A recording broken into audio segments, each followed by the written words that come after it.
final iteration for 3D printing.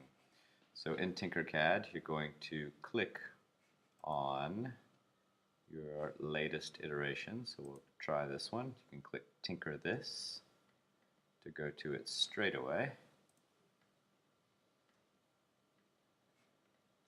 And you'll see that TinkerCad gives it a very strange name. So the first thing we want to do is change that. So go ahead and in the upper left hand corner choose Design, Properties. And you're going to give it a new name. Just put your name in there and maybe add in third or number 3 so it shows that's your third iteration, and then save the changes. The next step is to download the .stl file.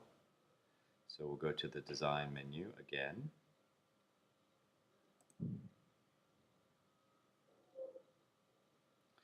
And choose download for 3D printing.